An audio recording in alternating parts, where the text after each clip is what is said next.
la marche du PPACI et du PDCI, c'est quelque chose qui est très bien planifié. Ils disent on va quitter l'hôtel Ibis pour aller à la place de la République. Et on leur a dit ok, c'est un trajet, c'est une voie internationale où des gens travaillent tous les jours. Et finalement, le point de chute, c'est la place de la République, juste à côté du palais présidentiel. Et vu le contexte sécuritaire que tu n'ignores pas, parce que bon, avec beaucoup de personnes, vous parlez tout le temps de l'AES, donc ils disent il faut qu'on trouve une autre solution. Il ne faut pas mélanger les choses. Et puis, il faut donner la bonne information aux Ivoiriens. Il faut sortir de la manipulation allemande. Très bien, Herman. Là, c'est lui qui allait dans tous les sens, pour revenir. Il va dans tous les sens. Allons-y, mais rapidement. C'est tellement intéressant ce qu'il dit. Lorsqu'il dit que les autres, c'était l'émotion des gens de façon spontanée. Oui. La question que j'ai envie de poser à tous ceux qui pensent ainsi, est-ce que dans les deux cas de figure, les gens préféreraient-ils des manifestations spontanées pour exprimer leurs émotions que des marches prévues et qui sont annoncées à l'autorité administrative? Je crois bien que où il y a danger, c'est bien les manifestations spontanées. Voilà pourquoi, pour ne pas être surpris par ces manifestations spontanées, les autres ont prévu déposer une demande et annoncer à l'autorité administrative. Ce que je dis, on est d'accord que les manifestations spontanées sont vraiment spontanées et que les demandes, les marches prévues sont prévues. Mais il ne faudrait pas qu'on constate que les manifestations spontanées peuvent se tenir et que les manifestations finalement qui sont organisées, qui sont aussi des formes d'expression en termes de discipline, soient contre des prétextes pour les refuser. Une fois l'opposition a accepté la décision de l'autorité administrative, on espère encore une fois qu'au 9 août à la veille, on ne vient pas dire que voici cela et que votre promesse là, on préfère que vous ne la fassiez pas. C'est tout. C'est juste qu'on est dans... C'est difficile de se répéter à tout le monde, la même chose. Merci, messieurs. Merci. Quand on ne comprend pas, la répétition est une vertu pédagogique. Mais tu te répètes sans toi-même te comprendre. Oui, comme tu entends parler. Et là, il faut l'arrêter. C'est là qu'il faut l'arrêter. Parce que quand j'interviens, quand il montre son manque d'éducation et que j'interviens pour l'interpeller, oui, mais c'est lui qui commence. À chaque fois, quand l'autre intervient, il se donne. Il faut qu'on ait. Oui, mais il faut faire l'effort de lui apprendre une certaine discipline. La discipline qu'il souhaite que les autres personnes aient, il faudrait que tu lui imposes là, souvent. Le point, c'est que en fait, la même chose pour tous les deux, j'espère que vous entendez, parce que tous les deux, vous agissez pareil, cher frère. Tous les deux, vous faites pareil. Non, tous les deux, vous n'avez plus la parole, s'il vous plaît. Commencez déjà à vous écouter lorsque l'un et l'autre prennent la parole. C'est très important. Arrêtons ça, Pascal. Je disais que vous aurez noté que l'opposition, le Front commun en l'occurrence, et les autorités se sont mises d'accord, et que pour une fois, on était en train de dire que c'était la bonne chose à faire. Je suis sûre que nous-mêmes ici, nous trouverons des points d'accord sur nos désaccords. Très bien, merci Pascal. Alors, avançons, messieurs, et regardons ensemble déjà, avant d'aborder le sujet, l'article 25 donc, de l'Assemblée générale du pacte relatif aux droits civils et politiques, adopté le 16 décembre 1966 par l'Assemblée générale dans sa résolution 2200A. Alors, l'article 25 dit « Droit de participation politique. Tout citoyen a le droit et la possibilité, sans aucune des discriminations visées à l'article 2 et sans restriction déraisonnable. 2A. De prendre part à la direction des affaires publiques, soit directement, soit par l'intermédiaire de représentants librement choisis. B.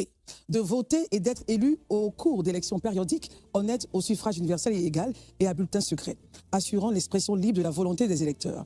Et C. D'accéder dans des conditions générales d'égalité aux fonctions publiques de son pays. C'est donc sur la base de cet article-là que le conseil de M. Tidjane Thiam a donc saisi le comité des droits de l'homme de l'ONU. Et celui-ci donc a porté un point dans 2 courriers datés du 29. Le comité a invité la Côte d'Ivoire à prendre toutes les mesures nécessaires pour que Tidjane Thiam puisse exercer ses droits au titre de l'article 25 que nous venons donc de lire du pacte de l'ONU sur les droits civils et politiques. Le comité des droits de l'homme se prononcera définitivement sur la requête de Tidjane Thiam après avoir reçu les observations de la Côte d'Ivoire, soit au plus tard, attention à la date, le 8 janvier 2026. Madame, monsieur, réaction, je commencerai par vous, Pascal. Oui, donc ce pacte international, vous avez situé à peu près en quelle année il est adopté par l'Assemblée générale. La Côte d'Ivoire va le signer, elle, en 1992. Donc le président Félix Houphouët-Boigny était encore à la tête de cet État et nous l'avons ratifié. Cet agrégat hétérogène de dispositions dit tout à peu près de ce qui peut permettre de garantir aux individus dans un État d'avoir directement la capacité de plusieurs choix, des droits politiques, des droits civils, l'accès aux fonctions publiques dans son pays, le droit de voter, etc. etc. Et même le droit, je crois qu'il y a un moment donné, on parle même du droit d'accès à certains services publics.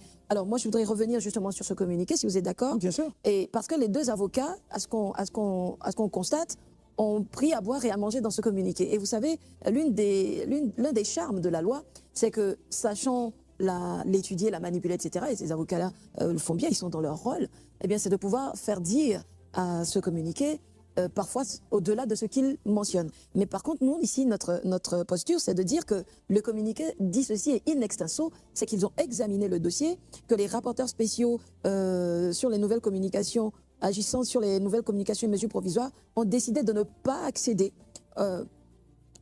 c'est ça, à la demande des mesures provisoires de l'auteur, mais invite l'État partie, donc l'État partie c'est la Côte d'Ivoire, à prendre toutes les mesures nécessaires pour garantir que l'auteur puisse exercer ses droits politiques. Et en fait, je me disais, ce comité, ce Haut Commissariat aux droits de l'homme, dit trop ou pas assez. Soit il a les prérogatives au regard de la ratification faite par la Côte d'Ivoire pour nous, non pas enjoindre, parce que enjoindre on a une petite marge quand même, mais nous faire injonction d'appliquer un certain nombre de dispositions qui seraient énumérées clairement, soit il nous enjoigne, soit il pose des cadres généraux et il nous demande de faire en sorte qu'au regard de cet article 25, ce soit respecté. Et c'est pour cette raison que je vous le dis, pour moi, il en fait trop ou pas assez. Parce que justement, les deux accords ont bien raison d'en tirer tout parti de quelques paragraphes qui les arrangent et d'en faire communication. Mais en tout cas, une chose on peut agiter un drapeau rouge, c'est celui du 8 janvier.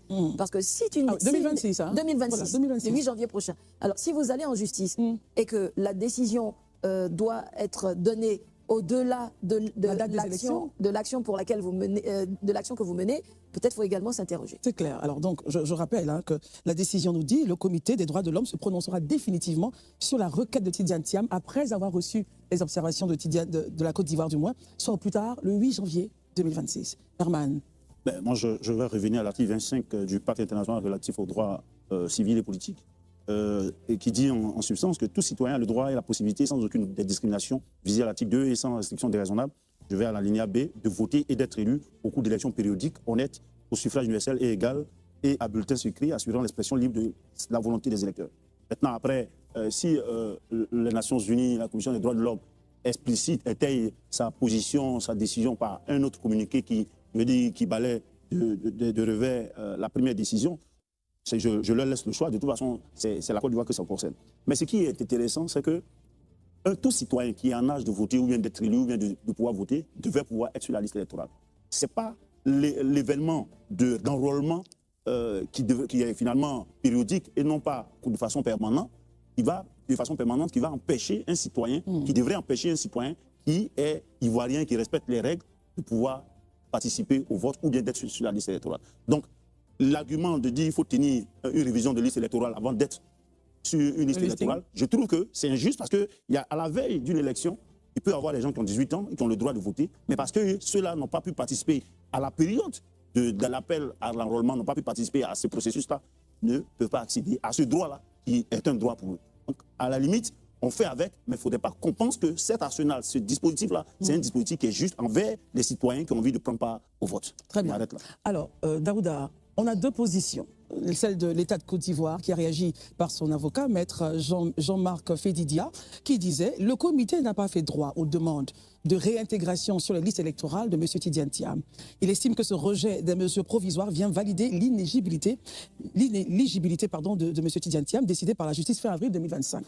Cette décision-là, le comité constate qu'elle n'a pas été prise en violation des droits politiques de M. Tidiane Thiam. Par contre, Maître Chiche Portiche a produit une déclaration, il estime que ce que vient de dire le comité, c'est que soit respecté tout simplement l'article 25 du pacte, c'est-à-dire le fait de voter et d'être élu. À quoi bon prendre le soin d'indiquer que l'État parti doit prendre toutes les mesures nécessaires pour garantir les droits de M. Thiam, si ces derniers sont déjà garantis. Mais enfin, que comprendre Daouda Coulibaly au vu de ces deux positions? Christelle, que comprendre. Donc je vais essayer, c'est vrai que les gens aiment faire beaucoup de contorsions. Je vais vous expliquer ça en français facile. Pour qu'on puisse comprendre pour tous les Ivoiriens. Première des choses, quel était l'objet de la requête de M. Tidiane Thiam quand il est parti à l'ONU? Lorsqu'il part à l'ONU, il veut obtenir une mesure provisoire tendant à le faire inscrire sur la liste électorale et à lui permettre d'être candidat. Ça, c'est la première des choses, les Ivoiriens. La deuxième des choses, qu'a répondu la Commission des droits de l'homme des Nations Unies? La Commission des droits des Nations Unies, en référence à la règle numéro 494, a décidé de ne pas accéder à la demande de mesures provisoires de l'auteur. C'est écrit là, noir sur blanc. C'est écrit, voilà. Mais, poursuivant, la Commission des Nations Unies dit il invite l'État de Côte d'Ivoire à respecter les droits politiques de M. Tidiane Tian. Comment comprendre cette phrase?